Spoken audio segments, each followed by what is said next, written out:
अहाँ सब गोटे के हम लक्ष्मी चौधरी गोर लागै छी और कृष्णाष्टमी के बहुत बहुत हार्दिक बधाई दै छी। आई हम एकटा कृष्ण झूला गीत लऽ कऽ उपस्थित भेलहुँ हैं। एहि गीतक रचना हम स्वयं केने छी और आशा करै छी जे अपने सब गोटे के नीक लागत। धन्यवाद। भादव यशोमती कृष्ण झूलावथी, सोने के पलना साज के। भादव यशोमती कृष्ण झूलावथी, सोने के पलना साज के। गोपियन सखी हे नौत पठायब, नौतब राधा कृष्ण के। गोपियन सखी हे नौत पठायब, नौतब राधा कृष्ण के। कदमक गाछ रेशम डोरी में, खोसब मयूरक पंख के। कदमक गाछ रेशम डोरी में, खोसब मयूरक पंख के। फूलक डोरी बान्ही कृष्ण झूलेबै, चलली सखी वृंदावन के। फूलक डोरी बान्ही कृष्ण झूलेबै, चलली सखी वृंदावन के। गोपियन सखी हे नौत पठायब, नौतब राधा कृष्ण के।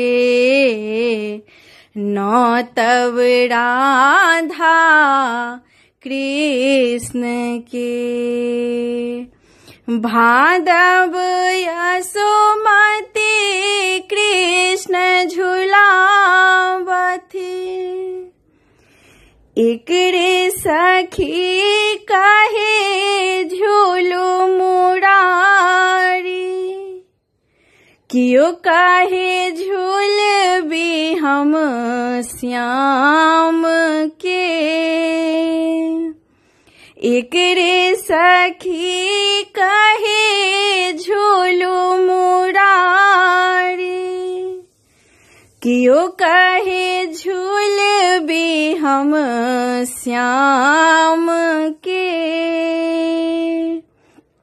कियो सखी कहथी नंद के लाल के, हम त झूलायब मीत के।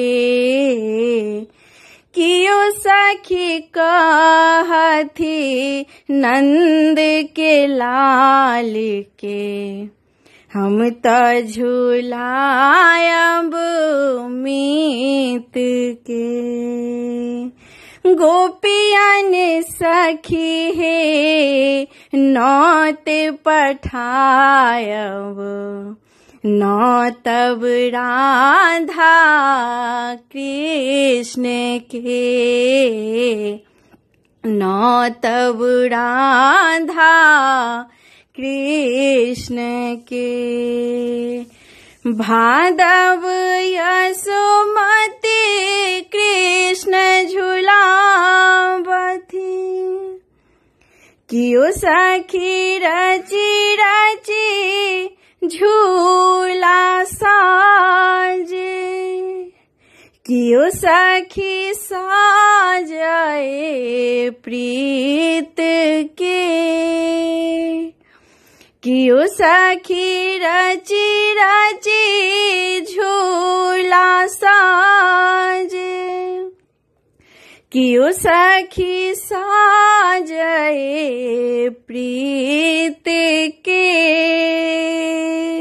लक्ष्मी रची रची मोहन वर्णन, गावी सुनाबे जगदीश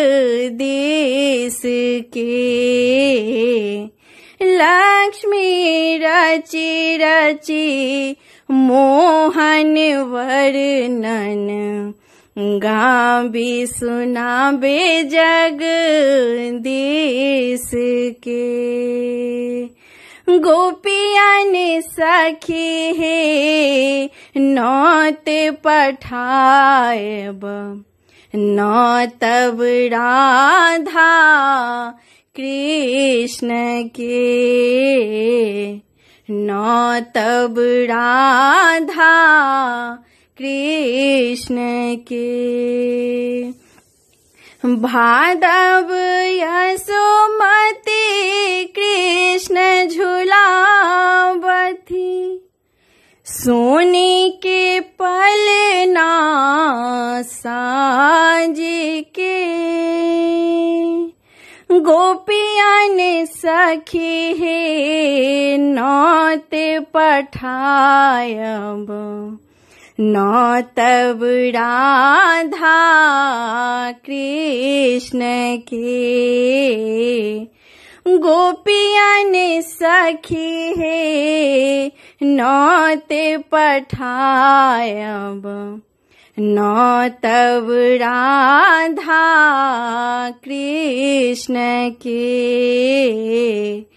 नौतब राधा कृष्ण के।